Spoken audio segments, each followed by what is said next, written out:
So we're back after the lunch break for the first international workshop on highlights in organizing and optimizing proof logging systems, also known as WOOPs. The next WOOP speaker will be Ciaran McCreesh, who will tell us about how to do pseudo-Boolean proof logging for things that are not at all pseudo-Boolean problems. Please. So a recap of what we've heard, the main message. You have an input, you feed it into your solver, and the solver gives you an answer. But we don't necessarily trust the solver. So we're going to take the solver, we're going to add some simple print statements to it, and we're going to have this solver output a proof. And we're going to feed this input and the answer and the proof into a proof checker. And the proof checker is going to tell us that, yes, you can trust this answer, or no, there's something wrong, in which case we don't know anything. So far, we've mostly been talking about pseudo-Boolean things. For the SAT people in the audience who've been saying, okay, pseudo-Boolean is a superset of SAT, CNF, so you can think of this as being the same thing. And we don't seem to have mentioned this, but there's a way of looking at cutting planes as kind of a superset of resolution in some sense. And we've heard arguments that if you want to proof log for state-of-the-art SAT solving techniques, then somehow we need to decouple the proof language from the solver language. So if we want to certify symmetry breaking for SAT solving or parity reasoning for SAT solving, somehow it makes sense to step away from CNF and move to 0-1 integer linear inequalities, even if that's not what the solver is obviously doing. Okay, this talk, I am going to give you an overview of how we have done proof logging for a lot of more general algorithms, in particular algorithms where people don't think of them as doing proof search. And the conclusion here is, for somewhat mysterious reasons, the VeriPB proof system or extended cutting planes is still a really good language for justifying inferences. So we take all of these state-of-the-art combinatorial search algorithms that do all sorts of clever reasoning, and then we can justify the reasoning that they've done still using cutting planes. We're going to be dealing with non-Boolean variables. We're going to, depending on how much time I have, go beyond backtracking search and close learning to look at dynamic programming. And the key point is, with a few disclaimers, what we're still going to do is take existing algorithms and solving techniques. We're going to add some print statements, and we're going to get VeriPB proofs. Let's start with a fun one. So I give you a graph. Clique in this graph is a subset of vertices where everything in the subset is adjacent to everything else in the subset. And you want this clique to be as big as possible. So what's the answer here? Some of you have seen this example before. So if I wanted to convince you that it was 4, okay, I can show you a 4 clique, and it is very easy for you to check that, yes, this is a 4 clique. So the difficult bit here is me convincing you that there is no 5 clique in this graph, right? Turns out people want to solve this in solve maximum clique in practice. There are a lot of dedicated solvers for clique problems. Not as many as for SAT, but we're still talking at least a couple of papers per year on clique solving. The problem is there are issues.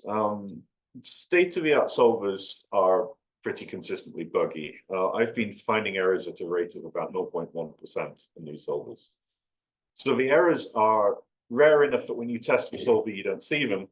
And when you deploy the solver in practice, occasionally it will come up and bite you. So kind of this is the worst possible place for an error rate to be, because you don't see it in testing, you only see it in practice.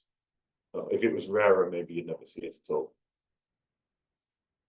And the difficulty is, okay, you might say these solvers are usually only off by 1. So they might say the maximum clique is size 14 when it's actually 15. The problem is that people don't so much care about maximum clique as they care about using maximum clique as a step in a larger solving process.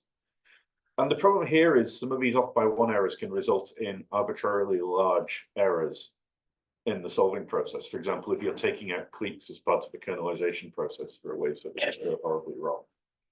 So we do need exact answers. I'm going to give you a very brief and incomplete overview of approximately how clique solvers work. I'm going to give you a recursive algorithm. We're going to pick some vertex v, and we're going to branch. So either this vertex v is in the clique, or it's not in the clique. Suppose it's in the clique, we can throw away every undecided vertex that is not adjacent to v, and we can take whatever remains, and we pick a new vertex, we recurse, either this new vertex v prime is in the clique, or it isn't in the clique as well. So we get a recursive search tree. And if a vertex is not in the clique, we just throw it away and pick another vertex to branch on. Okay. So we have a couple of data structures that have fairly consistent names in the literature. We have a data structure C that holds all the vertices we've chosen to definitely be in the clique so far. So C is the vertices we've accepted, and we're saying this is our growing clique. And we keep a shrinking set of potential vertices P. So P is everything that we haven't rejected yet. And in particular, every vertex individually in P is adjacent to all of the vertices in C.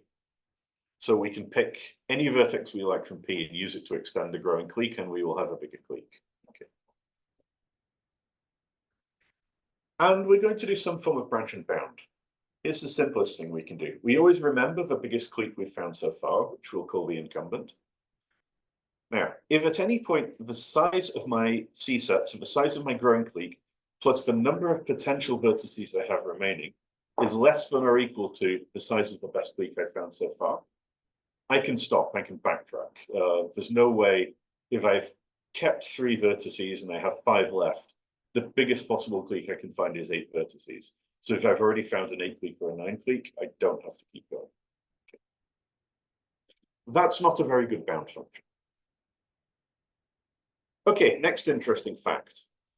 I can color a graph. So the rule here is every vertex gets a color, and adjacent vertices have to be given different colors.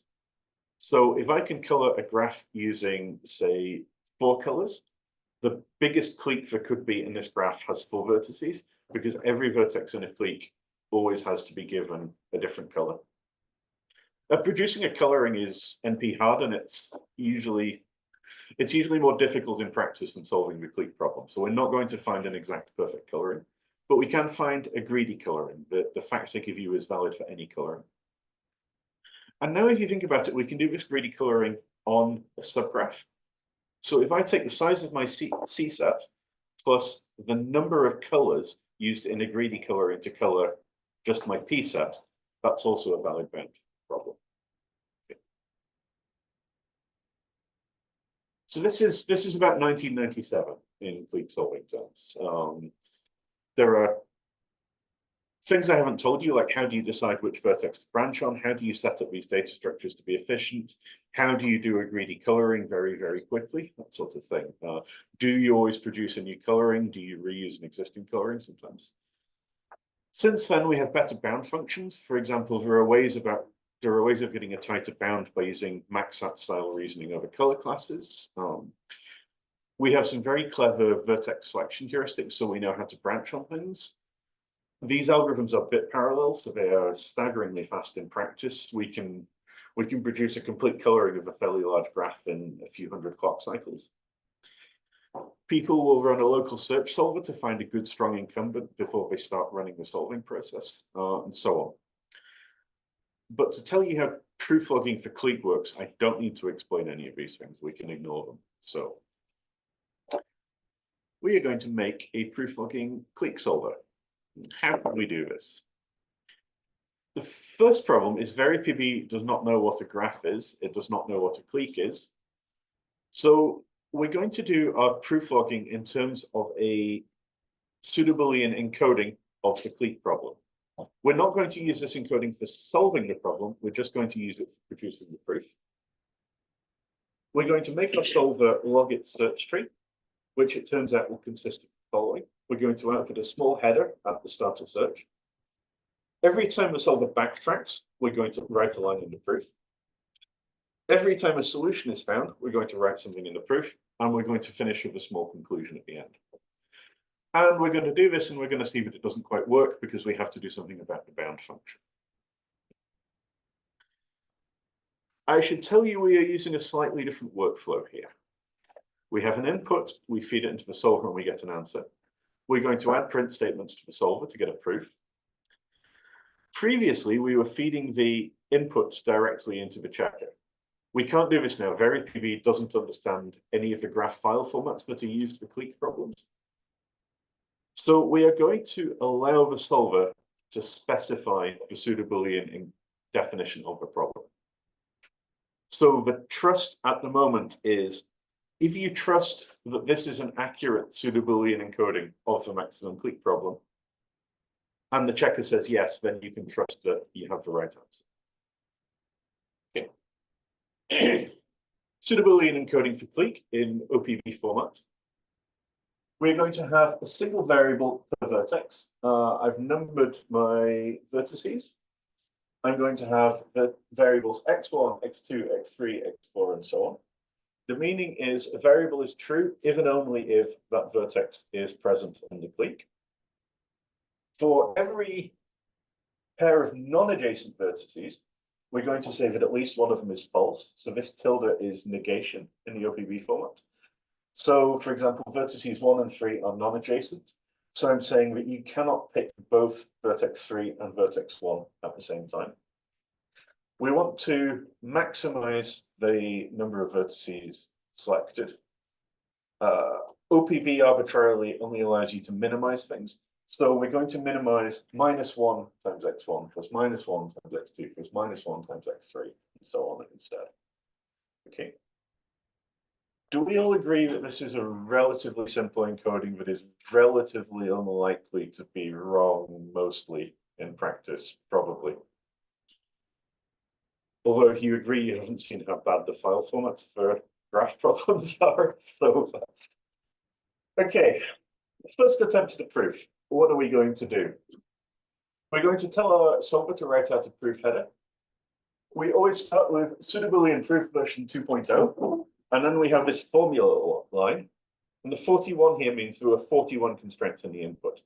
So our proof starts by reading in the first 41 constraints from the input, and it treats all of these as axioms. Now, our solver is going to branch, and let's say it branches and decides to accept vertex 12. It's going to throw away everything that's not adjacent to 12. We are left able to pick vertex 1, vertex 9, vertex 7, and vertex 6. Okay. At this point, we don't write anything in the proof log. We're going to branch again, and we're going to accept vertex 7. We throw away anything that's left in our P set now, except for vertex 6 and vertex 9. We branch accepting 9. We throw away non-adjacent vertices, and at this point, we have nothing left in our P set. So we know that we have found a maximal clique. We're going to log this using a sol_i command in the proof. This says, okay, if you set x7, x9, and x12 to true, and then do the obvious thing to figure out the value of every other variable, which in this case, this means every other variable is obviously false. The proof checker will check that this is a solution, and it will give us a new constraint saying, okay, the next clique you find has to have at least 4 vertices in it. Okay. We're going to backtrack. We have branched accepting vertices 12 and 7. At this point, we've already explored vertex 9. Only vertex 6 is feasible to branch on. And if you look at the graph, it's obvious somehow that we're not going to find a 4 clique in these 4 vertices. So our solver is going to backtrack. When we backtrack, we're going to use these reverse unit propagation statements, which I was hoping somebody would had explained before now. Unfortunately not. So reverse unit propagation. Effectively, we're saying, I assert that this is so obvious that I don't need to give you a proof of it. What this means is we take the constraint and we take its negation and we run unit propagation on its negation. Is everybody familiar with unit propagation, at least for SAT, or integer bounds consistency for CP? Yep. Okay. Well, in this particular case, you can say the wrap statement on this is going to say, okay, fine, set x12 to true, set x7 to true, and then just do complete obvious inference, whatever that means. Yeah. So what we're trying to learn is, okay, I had branched guessing that 7 and 12 were both true. So when I backtrack, what I've learned is that at least one of 7 or 12 is false. So either x12 is false or x7 is false. It's greater than or equal to 1, okay? This is my backtrack constraint. So I take the guesses that I've done, I negate them, and I say, okay, at least one of my guesses was incorrect. At this point, we've accepted vertex 12. We have 1, 6, and 9 left. And again, we're not going to get a 4 clique here. 1, 6, and 9 are one colorable. So we can backtrack again. And just one thing that I always got confused about, like when you're actually adding that wrap statement on the previous line, effectively you remove the edge, right? Because that's exactly the constraint saying that, oh, 7, 12 wasn't an edge after all. So it's gone from the picture also now. Yeah. So now we've guessed x12 is true, and that didn't work. So we're going to, our backtrack clause is going to be, okay, x12 is false. And this is the same as deleting the vertex in the graph, so I'm going to draw it that way in the picture. So 12 is gone. Okay, our solver is going to branch some more. It's going to branch accepting 10 and 11. It's going to see that only 1, 3, and 9 remain feasible. This, again, is one colorable. So we're not going to get the 4 clique out of accepting 2 vertices and having only 1 color left.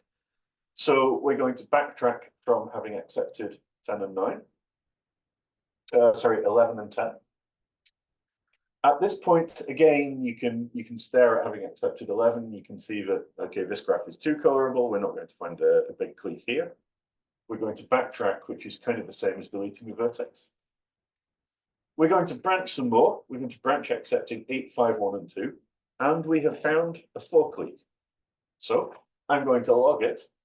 I'm going to say, okay, if you set x1, x2, x5, and x8 to true, and then unit propagate this, you're going to get values for all the rest of the variables. I assert that this is a solution, and this solution is better than the previous one. VeriPB is going to check this, and it's going to give me a constraint saying, okay, now we're looking for a 5 clique or bigger. Okay.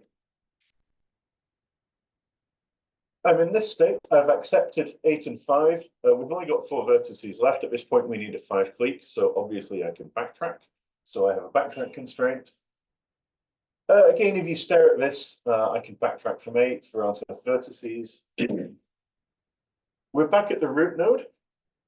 If you look carefully at this graph, the set of remaining vertices are 3 colorable. So we're definitely not going to get a 5 clique out of them. A solver will spot this, and it will say, okay, I'm going to backtrack. At this point, we hadn't guessed anything at all. So I'm going to guess the negation of all my guesses. And I'm just going to learn false as a contradiction. So I'm going to learn that 0 is greater than or equal to 1, for example. That's what I'm saying here. And we finish with a conclusion. We're not outputting anything. And our conclusion is that the bounds are -4, -4. Remember, we're turning off vertices to minimize here, right? So this -4 corresponds to the maximum clique having size 4. And that's the end of our proof. And we can put this into VeriPB. We give it the input, and it says verification failed. Excellent. In particular, verification failed. We failed to show that not x10 or x11 is greater than or equal to 1 on line 6. That's where we were. We were backtracking because we said we've already found a 3 clique. Look, we have a 1 colorable p set, and we've accepted 2 vertices. This isn't going to work. We know that you can pick at most one of these 3 vertices. VeriPB does not. This does not follow by unit propagation. So we're going to have to help it. Yeah, in this case, VeriPB also has a trace mode, which is very helpful for understanding why your proofs fail. And in this case, it's failing, and it's failing on a specific constraint, which is easy to identify. The trace doesn't really tell us anything new. In a lot of cases, running a proof trace is actually really helpful. Okay, what happens? The color bound is not followed by reverse unit propagation. What are we going to do? We could put every single possible coloring into the OPB file as axioms, and then this would pass. The problem is there are an awful lot of colorings, so there are an awful lot of independent sets most of the time. And the other thing is, what if our code that identifies all of the independent sets has a bug in it? We don't want to make the OPB any more complicated, really. So what we're going to do is we're going to lazily recover at most one constraint for each color class. Okay. And we're going to do this using explicit cutting plane steps. Here's an example. Vertices 1, 6, and 9 were an independent set. They were all non-adjacent. So we know that there is a constraint somewhere that says either x1 is false or x6 is false. We know that there's a constraint saying either x1 is false or x9 is false. We know there's a constraint saying either x6 is false or x9 is false. I'm going to take these three constraints and I'm going to add them together. And I'm going to get 2 not x1 plus 2 not x6 plus 2 not x9 is greater than or equal to 3. I'm going to divide this by 2. So 2 divided by 2 is 1. So not x1 plus not x6 plus not x9 is greater than or equal to 3 divided by 2.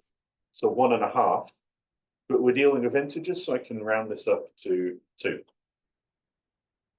particular, now I'm telling you that at least 2 of these things has to be false, which is the same as saying that at least one of them has to be true. Okay. That's most one is true. At least 2 are false. At most one is true. Yeah. We can do this procedure efficiently for color classes of any size. Effectively, you're adding up every single non-edge. You're doing a little bit of multiplication and a little bit of division. There is a very simple procedure for doing this recovery, and it's somehow efficient in that it uses every non-edge constraint exactly once, which is as good as you can get. A nice thing about this is if you're a solver author, you do not need to understand cutting planes to write these proofs out. You can literally have a couple of for loops that output text statements, very dumb text statements. You don't need to do any Pseudo-Boolean reasoning. You don't need to know what a Pseudo-Boolean inequality is inside your solver. This is just text. You do need to know where the semicolons go. You do need to know where the semicolons go, which is fine because VeriPB is consistent. You do need to know what the constraint IDs for these constraints are. So you would have a data structure saying, okay, the constraint that says that not x1 plus not x6 is this. Other than that, you're doing lookups in a table and you're outputting text.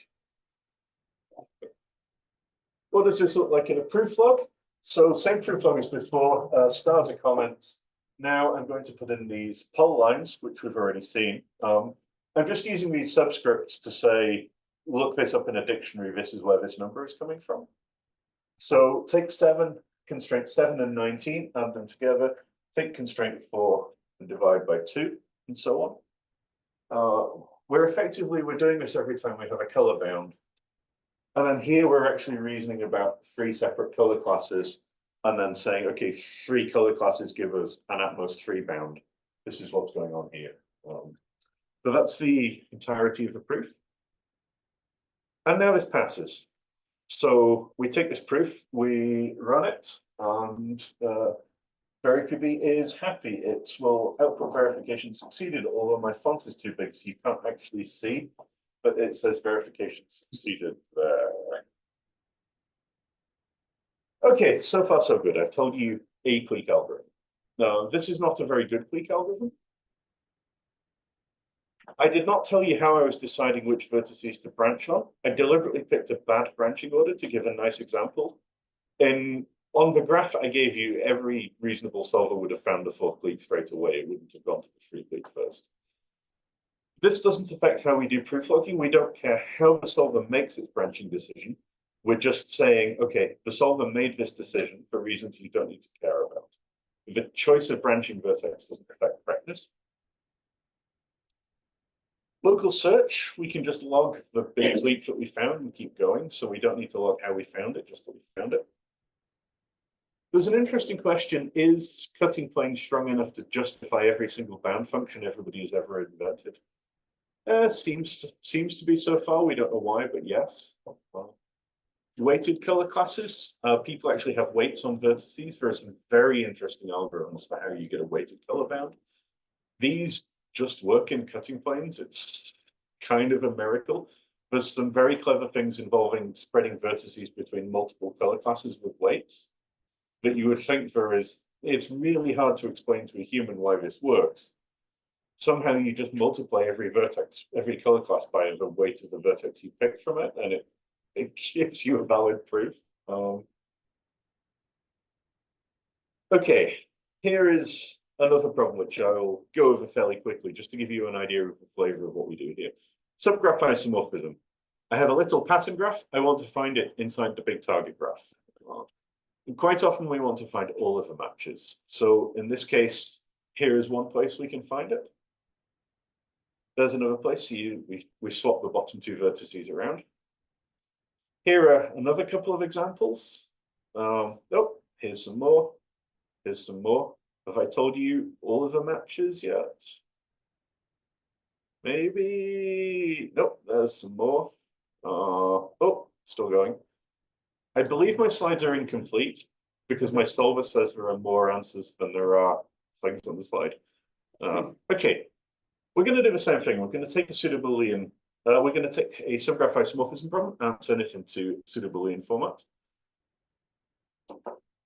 We need to use Boolean variables. I'm going to use these XPT variables to mean pattern vertex P gets mapped to target vertex T. We say each pattern vertex gets a target vertex and each target vertex gets used at most once.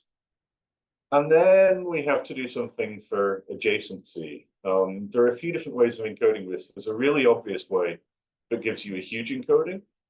And there's a slightly cleverer way that if you stare at, you can convince yourself, okay, this is true, and it gives you a slightly smaller encoding. One example of what our solver might do. If I have a pattern vertex with 3 neighbors, I can never map this to a target vertex with 2 neighbors, because all of my neighbors have to go to different locations.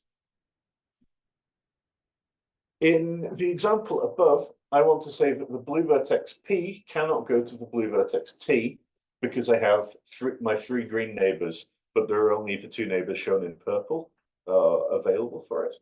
So I want to derive that not XPT. What do we do? And this might look a bit magic. We're going to take the adjacency constraints for P. We're going to take the injectivity constraints for where we're going. And we're going to take a set of literal axioms that there is an algorithm to compute what the set of literal axioms is. We're just going to add everything up. And somehow we're going to end up with saying 3 times not XPT is greater than or equal to 1. I divide by 3, and I have derived that not XPT. In VeriPB, what does it look like? So again, we have a poll statement. We're taking some constraints, we're adding them together. We're adding some literal axioms, we're dividing by 3. Or we can just add up the constraints and then using this IA command, which is now syntactically invalid as of last week when Andy changed VeriPB syntax. Please pretend the -1 is now there. We can say, okay, I am asserting that -1, the previous constraint, more or less says this. And VeriPB will tidy up the previous constraints and say, yes, I agree that these 2 things morally say the same thing. If you're doing this as a solver author, again, you don't need to understand any cutting planes or any Pseudo-Boolean things to produce this statement. You need to understand a little bit to produce a literal axioms. You don't need to understand anything to produce these statements, just text output. It turns out we can log efficiently using cutting planes everything that the state-of-the-art subgraph isomorphism solver does. This is very weird. The Glasgow subgraph solver does injectivity reasoning and filtering. It does distance filtering. It reasons about neighborhood degree sequences, path filtering, supplemental graphs, all sorts of crazy techniques. All of these can be justified efficiently in cutting planes somehow. This is a bit odd. but it works. And the point here is this is not just justifiable, but it's justifiable efficiently. So somehow the length of a proof is roughly the same as the amount of work done by the solver to produce that proof. Here is an implementation if you want to play around. Okay, what should we trust? At the moment, we're trusting, okay, I take an input, I feed it into the solver produces an encoded input, and the checker says yes or no. So we have to trust the encoding, and we have to trust the proof checker. As we heard earlier, we can now run VeriPB in a simplification mode, a proof elaboration mode, so that now VeriPB will give us not just that yes, this proof is valid, it will give us a simplified proof.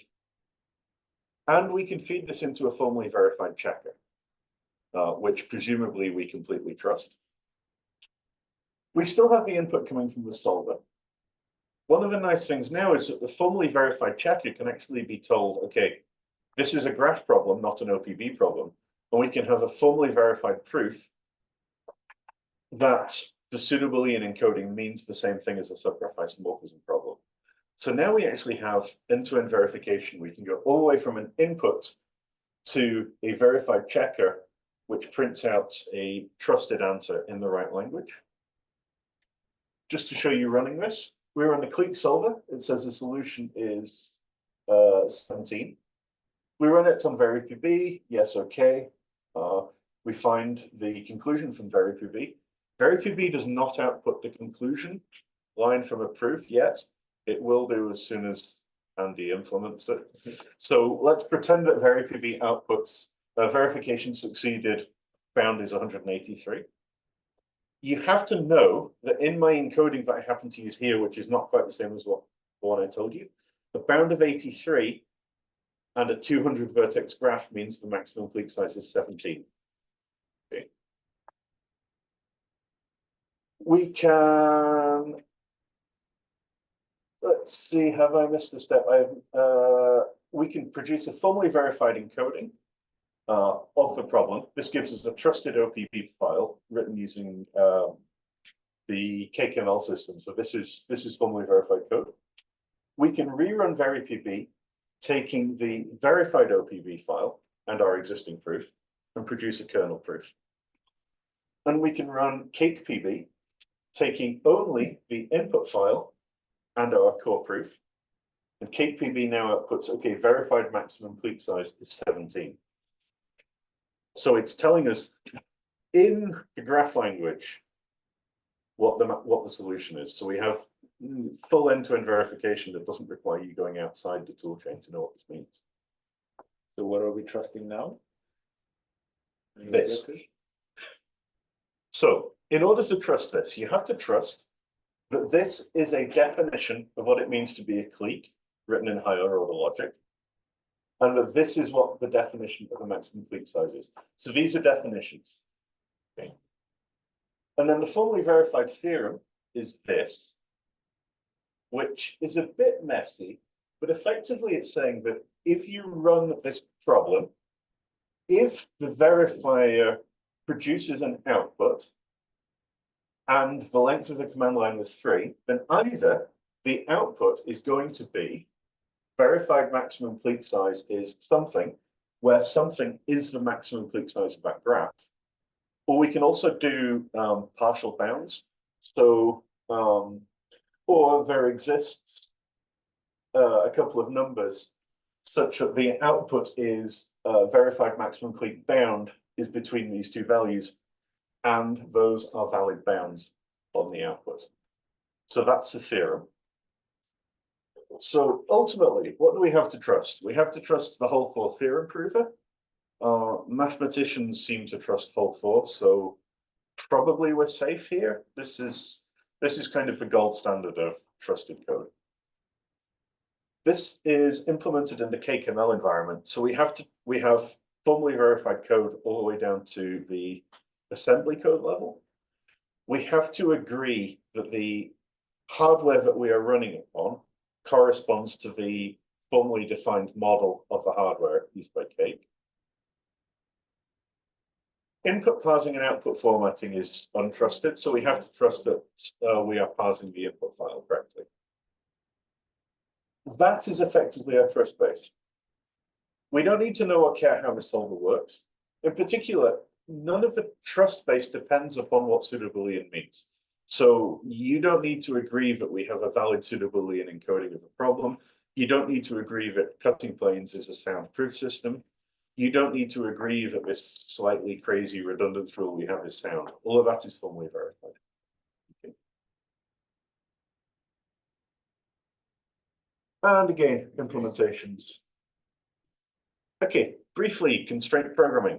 We have non-Boolean variables. So variables in constraint programming are bounded integer. So I might say that a has a value somewhere between -6 and +7, an integer value.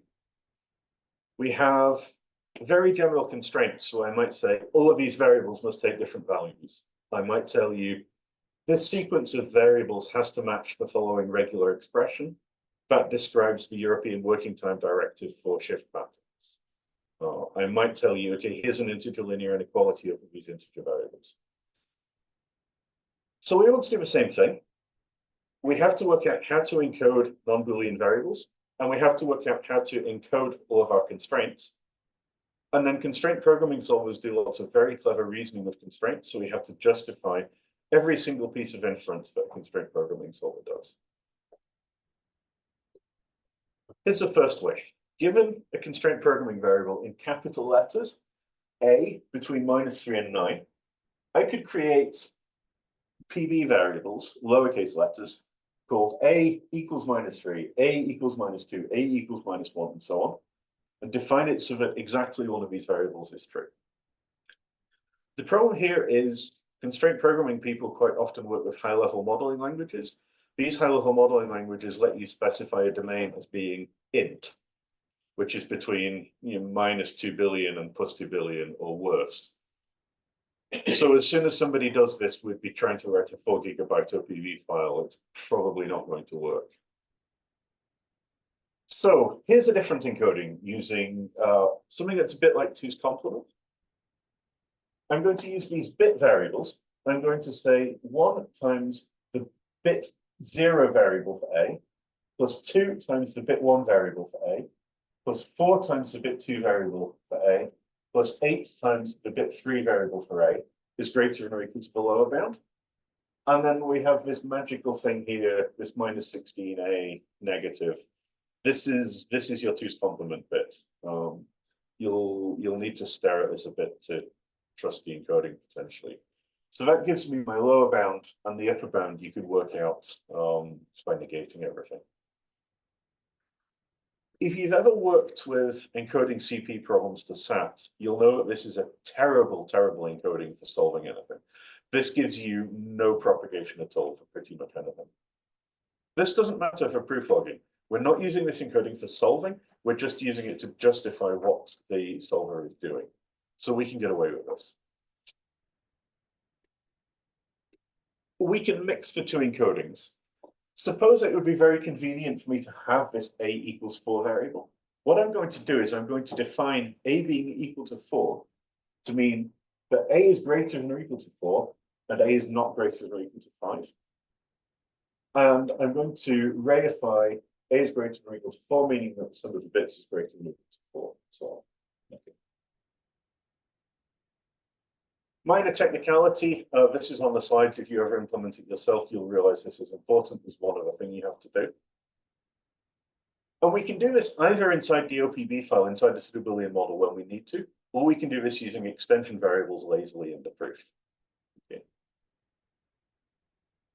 We also need to have to compile every constraint to Pseudo-Boolean for.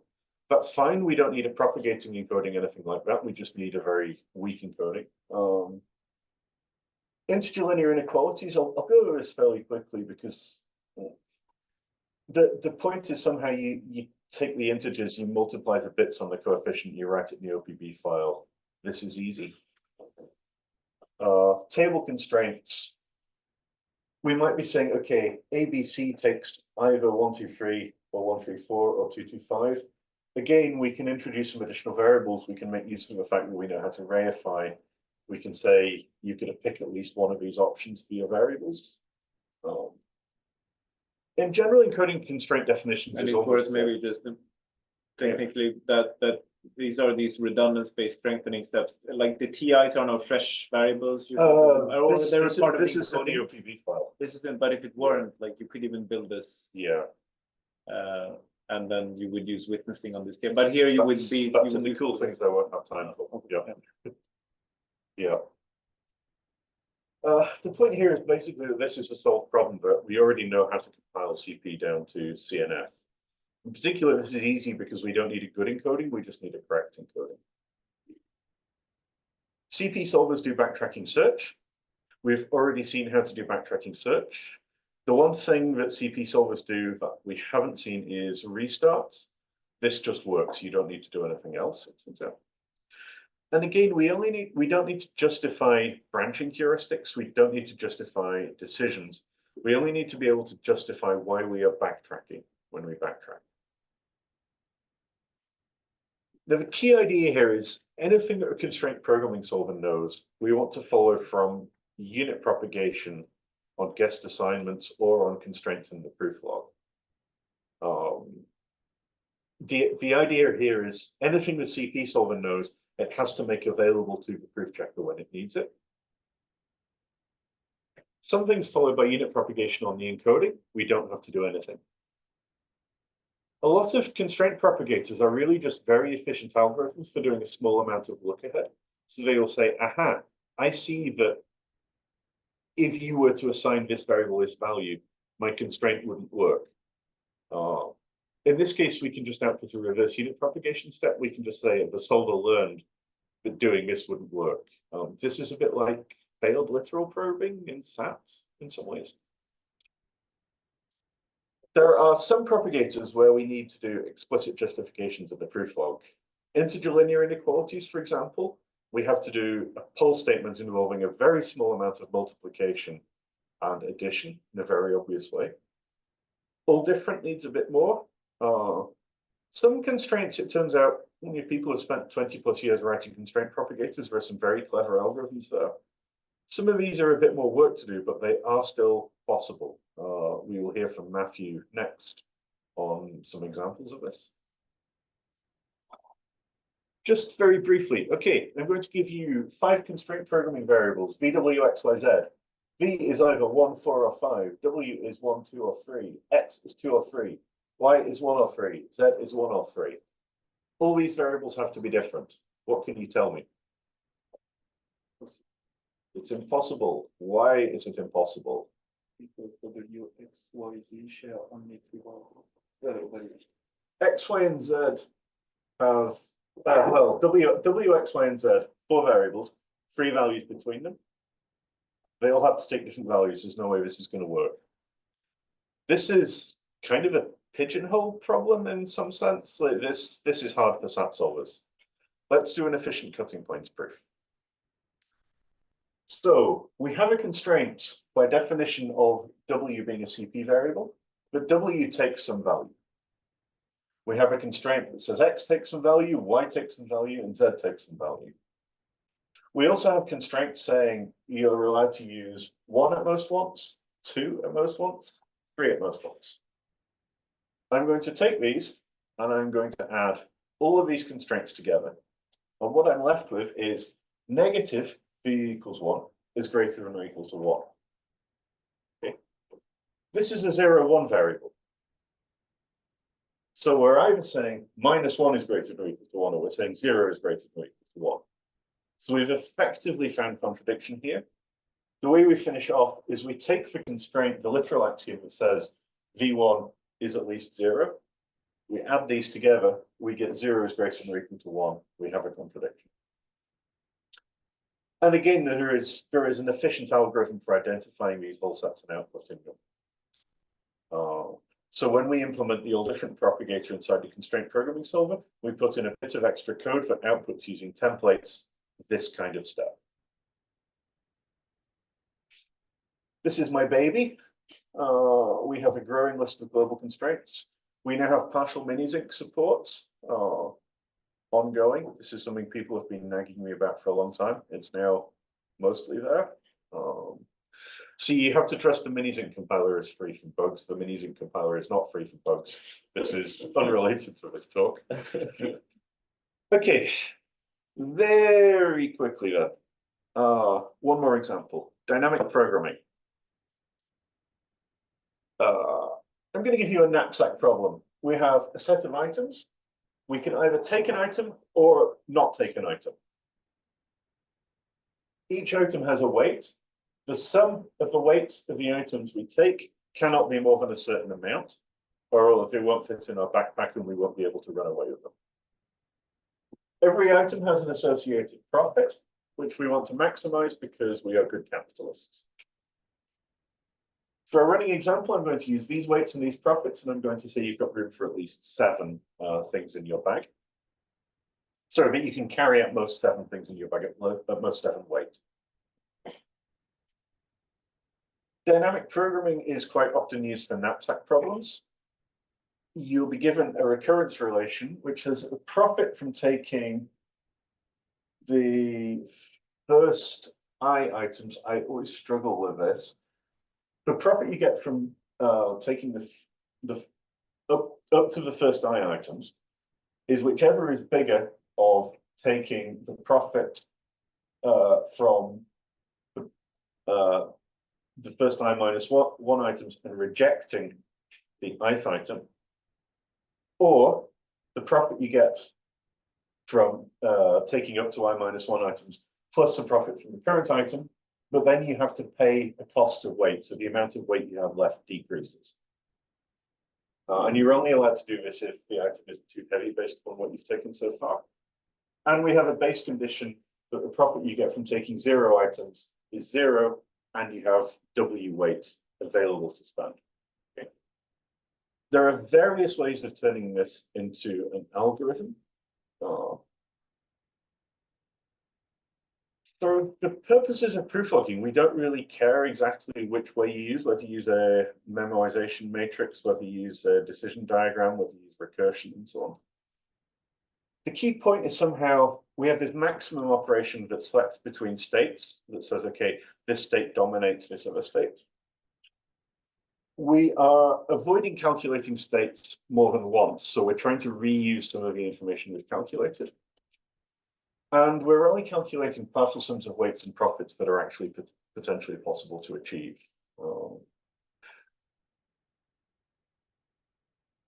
Okay, I will skip over this, but just to say there are some interesting merge rules we can use to merge states, even if they have slightly different weights and profits, depending on how we do this.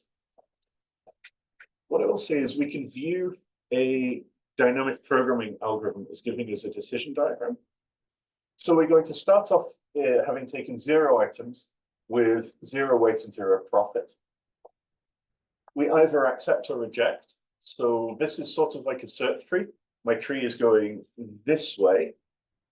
We're going to either accept the first item, in which case we've got a profit of 2 and we've used a weight of 2, or we reject, we're still on 0 profit, 0 weight. Our tree is going to grow based upon branching on the second item. So maybe we have 7 weight, 6 profit. Maybe we have 2 weight, 2 profit, and so on.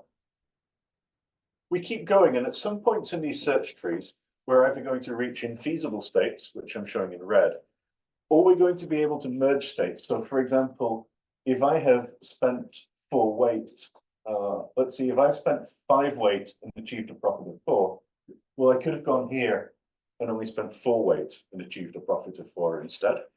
So I'm going to merge these states, so my tree is no longer a tree.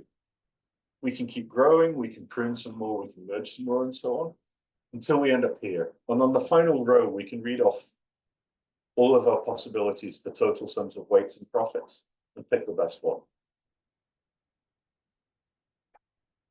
Do you believe me that this is a correct algorithm that I have hand waved to you?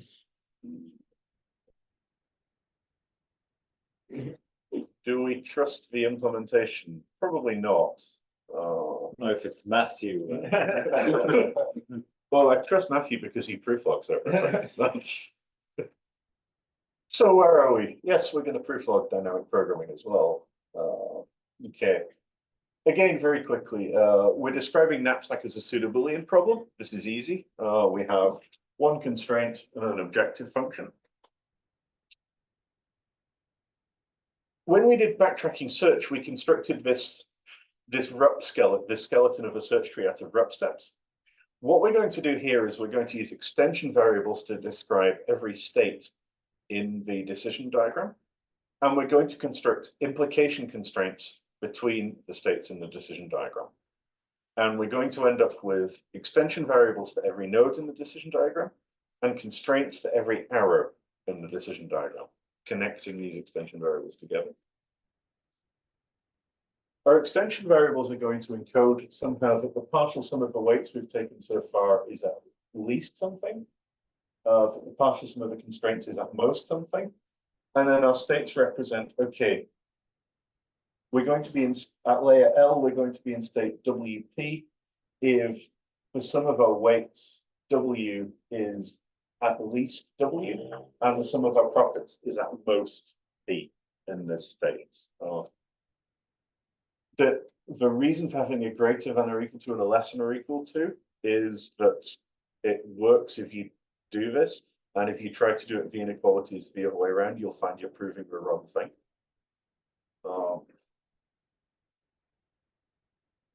Briefly speaking, how do we define new extension variables? We're going to say, okay, if we're on layer L-1 and we don't take out an L, then our new sum of weights on layer L is the same as W. Same for the profits. And we're going to say, okay, if we were on this state and we didn't take X, we end up in this state. We have to work out how to do the same thing if we can't take an item on a layer, or if we do take an item on a layer. I will skip over exactly how we do this, but the nice thing is that somehow the domination rule just pulls out of the inequalities if everything is set up correctly. We somehow need to say that our decision diagram is complete. So we need to establish a bunch of at least one constraint over each layer in the decision diagram. And then once we have it, we have an at least one constraint over the final layer of the decision diagram. So we know all the possible ways of assigning the weights and the profits in the final layer. So we can just read over this at least one constraint and read off the proof. And this is what the VeriPB proof looks like. Okay, we are now at the part of the talk that I have called cool things that I will not have time for. So that was fairly accurate. yeah, so I will just put them up to slightly taunt people as to all the cool things we can do. Okay, sometimes in constraint programming, we can replace groups of different constraints over the same variable with a single master constraint called a table constraint. This is a really, really good thing to do in certain circumstances. The problem is when you do this reformulation, you might get it wrong. So we want this to be in the proof log rather than in the input. We can do this.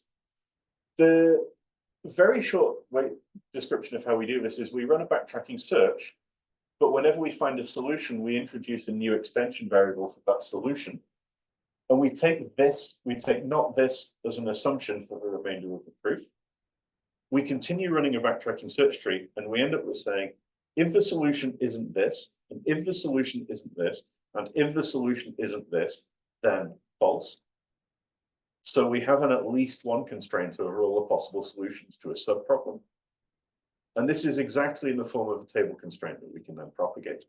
So basically, you somehow identify a bunch of constraints. You have an excellent heuristic for it. You do exhaustive search, sort of tabulate all the solutions for those. So a CP style search. So you can do propagation inside the search. Yep. And then you sort of just aggregate the constraints by saying, well, these constraints will tell you that it's going to be one of these solutions or else you're screwed because one of these constraints will be unhappy. Yep. So some kind of local exhaustive search. A local exhaustive search that takes a group of constraints and turns them into one constraint. And the advantage is we have a perfect propagation algorithm for that single table constraint. So long as the caveat is if you have exponentially many solutions, this is not a good way of representing the constraint. But if you have a small number of solutions over a subset of variables, we can turn this into a constraint.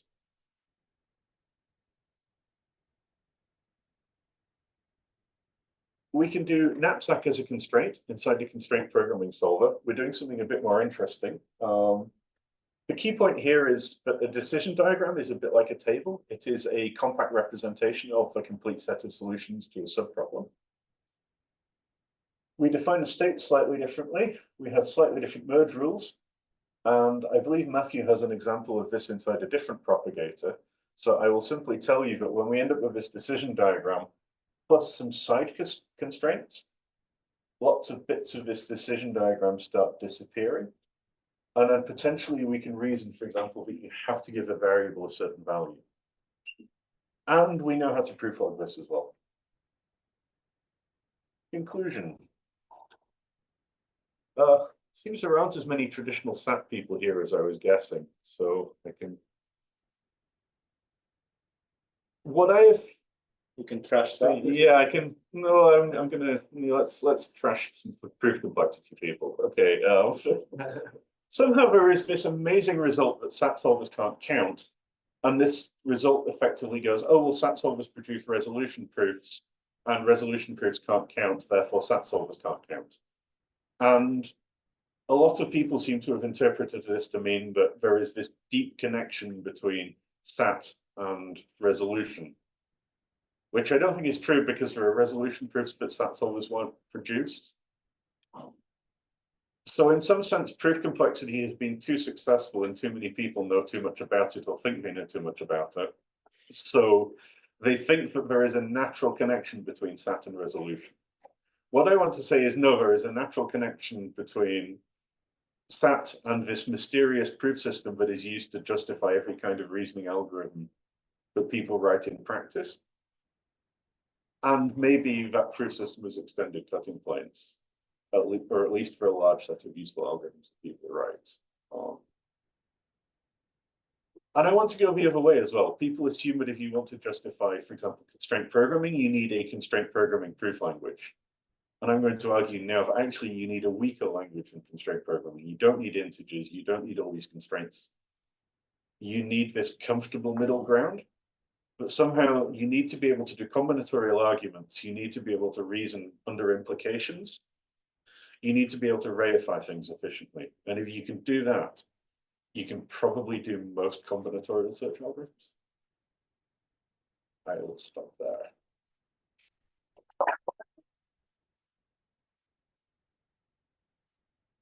Questions for Ciaran?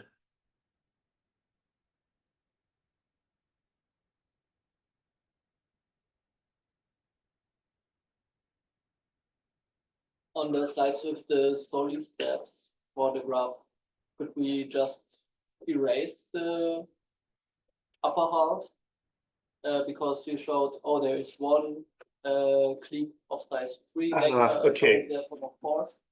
So if I have run a solver for a while, and then I found a bigger clique than I found previously, I'm still producing a proof of unsatisfiability. So I still need to prove to you that the search tree that I threw away, I've shown you that in this subset of the graph, the max clique size is 3. I then found a 4 clique. I still at some point need to have proved to you that there isn't a 5 clique in the original section of the graph. Okay. So I'm using at least some of the information that I'd accumulated during the proof to prove this.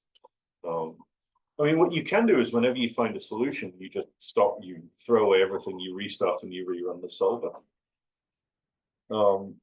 In practice, this is not. If you look at what happens to the solutions that we solvers find over time, they'll kind of find a pretty good solution pretty quickly and then spend a long time proving near optimality. And then they'll find the actual optimal solution right at the end. So actually your proofs can end up being a lot longer if you restart the solver and try and prove optimality, but you're repeating a lot of work. So it is useful to keep most of the justification of what you did But also, I mean, the way you ran the algorithm now is sort of when you were backtracking, you were effectively changing the graph, right? You Yeah. were like removing vertices, removing edges. So the reason it was obvious that there was no 5-clique in the final graph was a number of edges and vertices had been deleted. Yeah. And that was when you did while finding crappier solutions, right? Yeah. So Does the subgraph solver always produce all of these variables for potential target to pattern matchings? Because that seems Yeah. kind of difficult for. In the current implementation, that yes. So in the current implementation, it will produce every single potential assignment as a variable. Now, potentially this is a silly idea because if I have a vertex of degree 3, I'm obviously not mapping it to a vertex of degree 2. But this is something that I have to prove to you. Like, okay, you probably trust me about the degree 3 to degree 2 rule. That's not the rule the solver uses. The solver actually looks at the neighborhood degree sequence. And this rule it's a bit more complicated. It's certainly possible to get wrong. And then if I'm doing the neighborhood degree sequence on directed graphs with labels, you really shouldn't trust me to implement that correctly. So yeah, we create all the variables, and then the first chunk of a proof is setting probably 95% of those variables to false. But you think there may be a way to do this like more efficiently without listing out all variables? The problem is the adjacency constraints.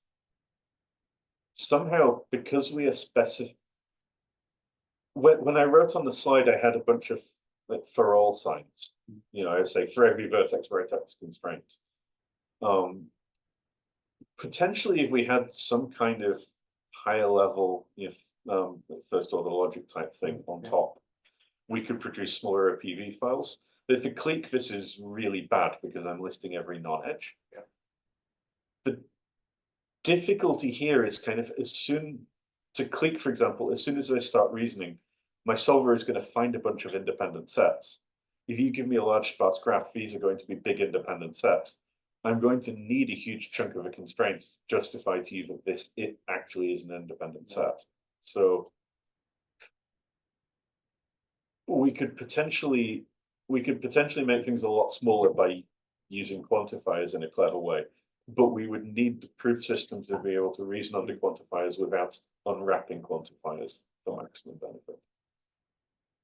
final question from the virtual audience: is there any real world clique solver that uses the theta function to give bounds? And if so, would there be a reasonable way to proof log that, maybe using extension variables?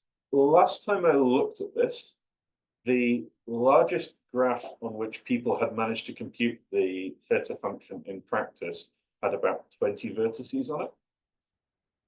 So for those of you who don't know, the theta function it's a magic number that is always somewhere in between the clique number and the coloring number, and it is computable in polynomial time. The problem is computable in polynomial time means this weird semi-definite programming thing that seems to be impossible to implement efficiently in practice. So as far as I know, the only non-trivial graphs where the theta function is known are perfect graphs, and they are known because people calculate the clique number. So 20 vertices, like if you're running to the extent that when these problems are being solved out there in the real world, max cliques, can you say anything about what size of graphs we should think of, or it varies hugely? Or? Anything below 150 vertices is trivial. Anything below 1,000 vertices, unless you are trying to construct something that will screw up a solver, below 1,000 vertices is easy. Yeah, somehow that we know a lot of bounds that are better than the greedy color bound. But the nice thing about the greedy color bound is I can compute it. So I can compute an entire color class in effectively a clock cycle using bitwise operations. So it's not just a question of how good your bound is, it's a question of how quickly can you calculate this bound.